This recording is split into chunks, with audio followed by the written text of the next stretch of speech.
Hello friends, welcome back to my channel Ali Lanvi teacher. বন্ধুরা, আজকেও চলে এসেছি তৃতীয় শ্রেণী কিশোরয় বই নিয়ে। আর আজকে যে গল্পটি বলবো সেটা হচ্ছে গাছেরা কেন চলাফেরা করে না।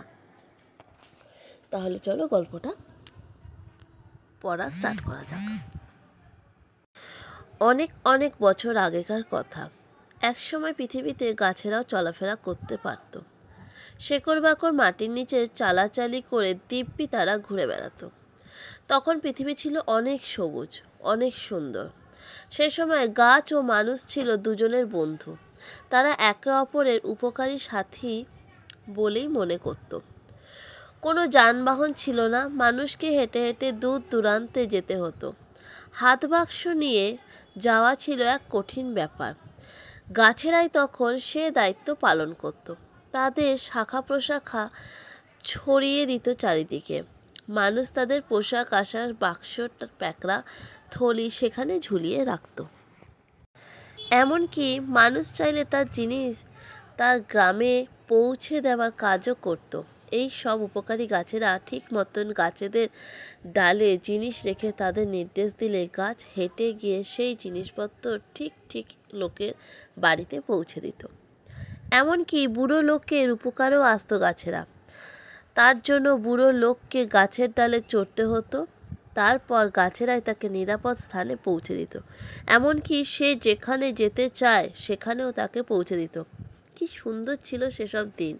এমন আশ্চর্য ভ্রমণ কে আর কবে দেখেছে? তোমরাও দেখোনি।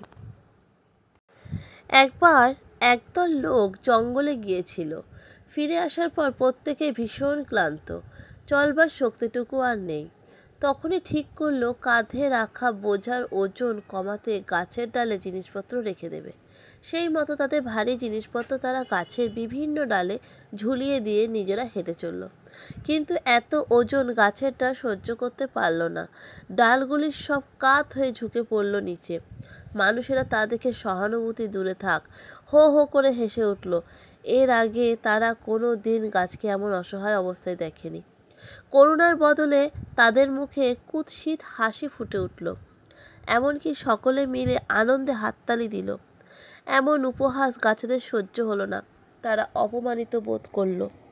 তখনই ঠিক করলো অনেক হয়েছে, আর তারা চলাফেরা করবে না। তারপর থেকে ভ্রমণের সময় মানুষের জিনিসপত্র ভারী হলেও মানুষকেই বইতে হয়। গাছ আর চলাফেরা করে না বলেই মানুষের সঙ্গে সহযোগিতা করে না। তবু গাছেরা আজও কত উপকারী। ফুল ফল মানুষকে উপহার দেয়, মানুষের শ্বাস প্রশ্বাসের জন্য অক্সিজেন যোগান দেয় নিয়মিত, মানুষকে রোদ বৃষ্টি থেকে বাঁচায়, নদীর পাড়ে ভাঙন থেকে মানুষকে বাঁচায়। গাছগাছালি দিয়ে কত ওষুধ তৈরি হয়, কত পাখি গাছে বাসা বাঁধে।